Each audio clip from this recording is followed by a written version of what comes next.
Beauties, welcome back to my channel. So today's video is going to be a summer sweat-proof makeup routine. And since it's the summer, it just makes sense, you know, especially because I live in Florida.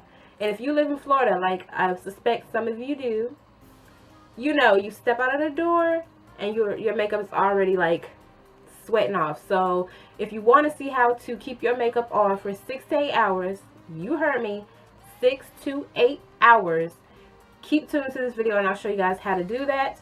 Also, I will not be showing you guys the lips or the eyes in this video. So if you guys do want to see a eye makeup tutorial on these particular eye colors, let me know down in the comments and I'll be sure to get a video out to you guys on that. And then the lips, I'm actually going to be doing a video on the lipsticks that I use in this video very soon. So stay tuned to this channel for that if you want to see what lipstick I'm wearing.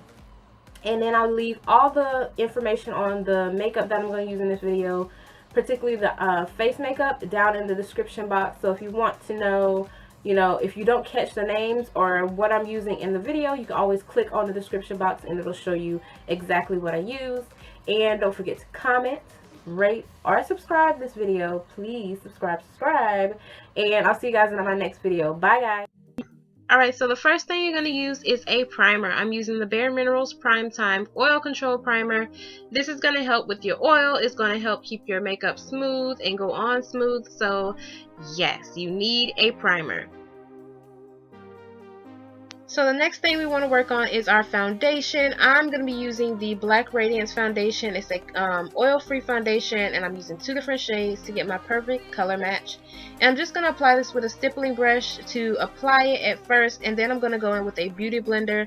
The thing about this is, if you have on too much actual foundation, it's not going to dry evenly, it's not going to dry well, and it's just going to slip off and slip everywhere. So one fine layer of foundation is great. So using a beauty blender gives you that effect, and it shears out your foundation so it's not cakey and it's an even layer. So I like using the beauty blender for that aspect, and it also helps in the longevity of your foundation and your makeup.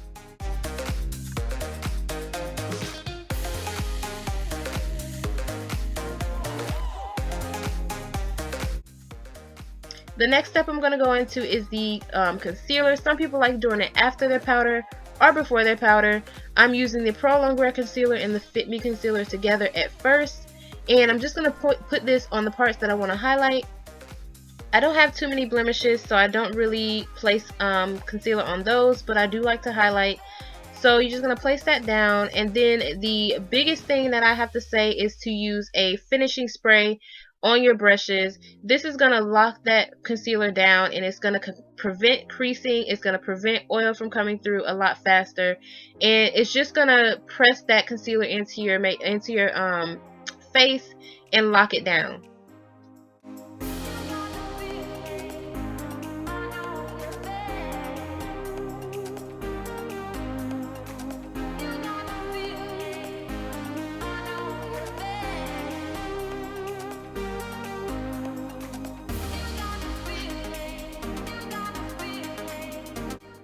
The last concealer, and yes, I did use 3 concealers, is the LA Girl Pro Conceal High Definition Concealer.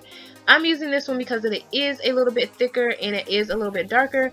So I just want to give myself a little bit of a tanner look on my concealer.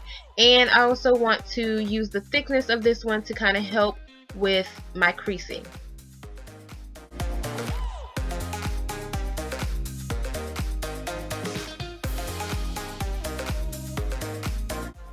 After I put down my concealer, I like to go in with my foundation brush that I use and go around the edges of my concealer and just buff out any harsh lines and make sure my foundation and my concealer flow really nicely together.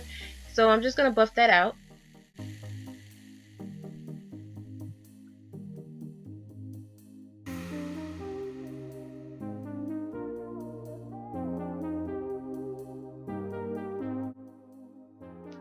And then this next step is like not an option for me. I always place some kind of powder on my concealer, and I'm using the Topaz translucent face powder. I always use a transparent or translucent face powder on my concealer just to press that concealer down and kind of lock it in with some kind of powder, and then I just go ahead and dust it off. I don't like to put any kind of pressure when I'm dusting off. I just like to kind of flick the powder off to keep some of that powder and the color on there.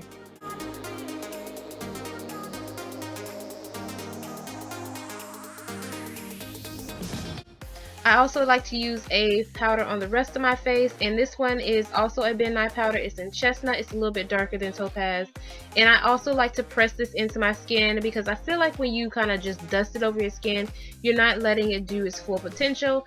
By pressing it in, you kind of locking your makeup down and pressing it into the skin. I also like to use a finishing spray at the end just because if I use too much powder, this helps make me have an even nice finish and it locks all my makeup in.